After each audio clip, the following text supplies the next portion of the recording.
10, 15 years ago. It was good times back in the day. Good old time. Yes. Mess is quite well-known sociologist, and his work has very often focused on the work of testing the ideas of Pierre Bourdieu.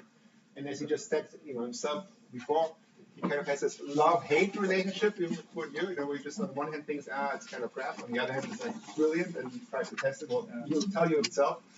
But what I really admire about his work is that he's trying to find very innovative and, very sort of methodologically advanced research design to test these new theories. That he probably has made a name of himself doing that.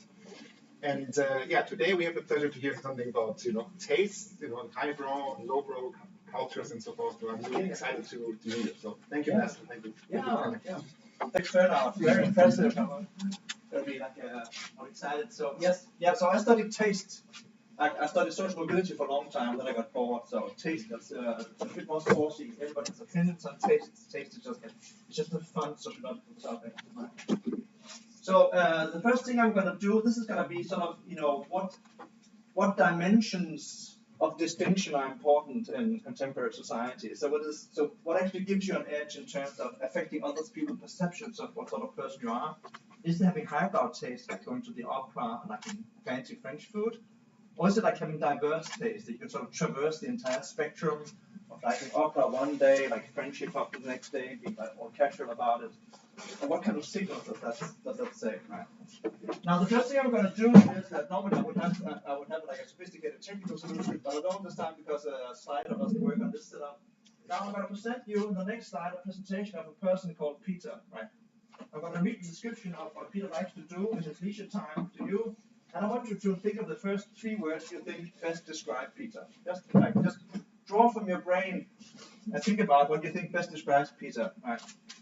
Here is Peter. He has like this foxy look over here. He's 38 years old. He works as a journalist. Peter likes opera, plays, and modern art. He plays tennis and buys groceries at an upmarket supermarket. I don't know what that would be in Reykjavik. Like one of the sort of more expensive, nice ones, you get your wine, you get your cheese. He also goes to local specialty stores to get his like proper French wine and cheese. Peter often prepares homemade sushi when friends come to dinner. Now you're gonna get 5 seconds. I want to hear what the first 3 words you think about. Culture. Yes, culture. I just said culture. Culture? Yes, excellent. What? Yuppie. Yuppie? Yeah. Smart? Yes. Hipster. Sophisticated. Sophisticated? Annoying. Annoying? All right, cool.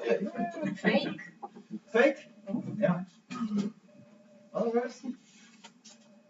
Not inauthentic stuff. Inauthentic? Inauthentic. Okay, all right. Sophisticated culture, inauthentic, sort of smart ass-ish. Okay, all right. So normally I would have asked you to pick out your phones and we'd use some kind of word cloud to get these words, but you're sort of getting at what we're doing here. Okay, second person. And Anne is also 38 years old. She works as a journalist. Anne has many interests and likes to try out new things. She likes opera and stand-up comedy, but also techno music and modern art. Anne might make hot dogs or prepare a three-course dinner when friends come to dinner. Different person. 5 seconds. Open-minded. Yes, open-minded. Laid back. Laid back. Interesting. Interesting. Middle class. Other words? Cool. Cool. All right. You're getting there. All right. Certainly different than the other person, right? Okay, let's go. Now, I didn't know if this was going to work, then here's the first slide again. Now we move on.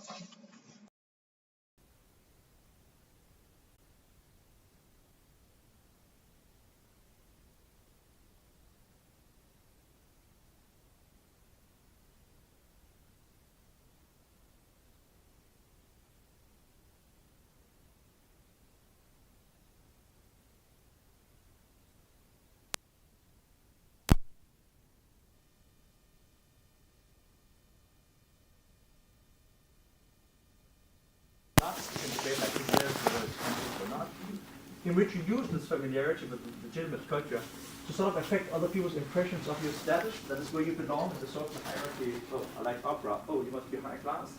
You know, I like French food. So surely you must be sophisticated, advanced, you know, fancy, stuff like that. That's kind of the background we're starting from here. Right?